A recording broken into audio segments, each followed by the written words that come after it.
All right, guys, it is Monday coming up on 12 o'clock, so we're about roughly 48 hours into this test. What we were testing, go back and watch the previous video, link will be down below, but we're testing some of our nozzle holders, J-rod assemblies, some various tips that come from vendors, and then also we threw in some of our tall reach tips as well. So we've got some versions of these, stainless and some titanium ones that we make in here.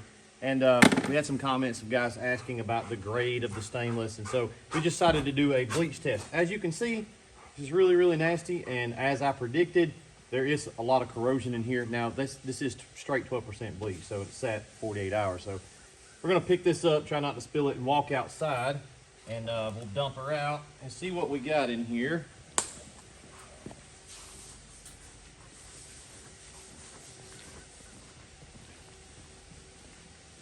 A lot of corrosion. We'll find out exactly what has corroded. Now, just because this has, some of these parts have corroded, doesn't mean that you can't use them, and it doesn't mean that it really means anything, because those fan tips, unless you're an idiot, you're not submerging your J-rod assembly in 12% bleach. So these tests are kind of cool, but they're also kind of silly, because guys just like to go down the infinity, please don't do that, dog. The infinity rabbit hole of what's good and what's bad and what's, you know, acceptable and not. So that's interesting right there. That is one of our aluminum ones that we've never sold. We had 2 of those. I actually got a box of them over there. So the aluminum is pretty discolored. Aluminum is corrosion resistant, but not nearly like stainless steel is. So we use a lot of aluminum parts and fittings on random things, like the skid frame is aluminum, but you're not soaking the skid frame in bleach. The manifold we use is an aluminum block manifold, but you're flushing it out after the end of every single job, so they pretty much last forever. Here's your welded up ones, stainless steel. These, they're fine. They're just discolored a little bit, but there's no damage there, and those are going to be our titanium tips. So I imagine, looks like I can wipe some of that off. No harm done to the tip. If I probably reacted with the anodized finish a little bit, but perfectly fine, perfectly fine. So these aluminum holders, not perfectly fine. These are stainless steel. They're perfectly fine. Probably can clean them up and make them look shiny again. So that's gone. This one, that's one of our stainless steel tips. Looks like it's good to go. That's a tip from a vendor. Don't look like it hurt it too bad.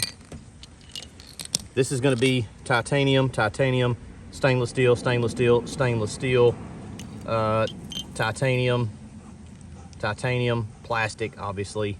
That's kind of interesting there. We've just got some discoloration going on a lot of these. There's another one of ours, stainless steel tall reach tip. And see, that is a vendor product there. So if you look at the difference, that's almost completely clogged. A lot of corrosion here, whereas this side, there's nothing going on. It's just discolored, but there's no corrosion, really. We knew the plastic ones would be okay. So, does it matter? Probably not, but it is an interesting data point, you know, like that. That's from a vendor. We don't make that, and it's fine. I bet you, if I go throw these in the sink, and we'll do that, I'll put them all back in here. We'll go over to the water, see what we can get. I don't think those are coming back, but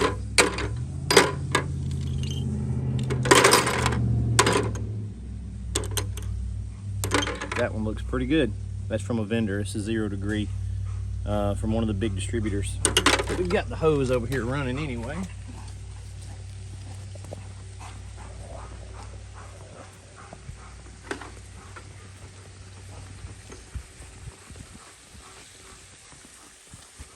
Finished up this trailer build, got it winterized. It'll be going out there on the yard with about 4 more. Prince really likes to chase water.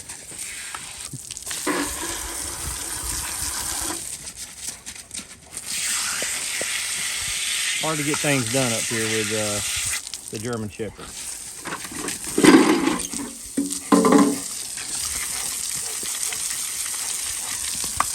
Please back up, dog.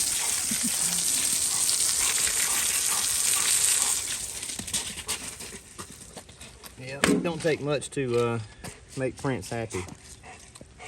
So these are, they're kind of cool looking. They're gold now. The titanium one here pretty much looks like it did when I put it in there. Please back up, go away. It did kind of add to the anodized look, whatever it did reacting there, but these are the stainless steel ones. But look at the threads, perfectly fine. No corrosion, nothing wrong with that.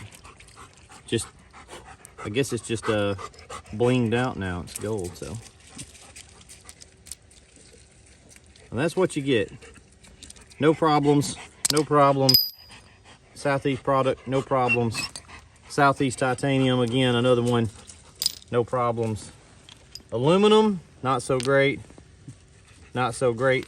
Again, there's guys out there that make these and they're fine. It doesn't mean stop buying those because they're garbage. That's why I say this is a little bit silly, because yeah, anything probably fail if you soak it in bleach for a weekend, but it is a cool data point to know like what holds up better, what matters and what don't.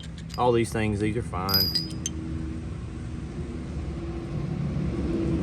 It's weird because that's from the same place that, where's that really crusty one at? Somewhere, right there. No, yeah, maybe.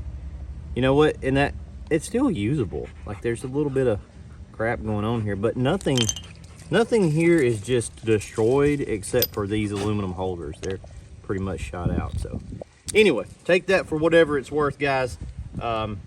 I think the point of this video and videos like this is, number one, it is a little bit of a test, but number two, it's kind of stupid. Don't spend all your mental energy thinking about stupid things like this, and you're not marketing, you're not making money. You're supposed to be in it to make money, not to just go down the Alice in Wonderland rabbit hole about these silly things that really don't make any difference. If it's a good product and it holds up for actual use that it's made for, that's all that matters. Does it mean you can strap one of these to a H-bomb and drop it on Japan and it survive? It don't have to do that. So that's not really a data point because it doesn't have to do that anyway. We'll see you guys in the next video.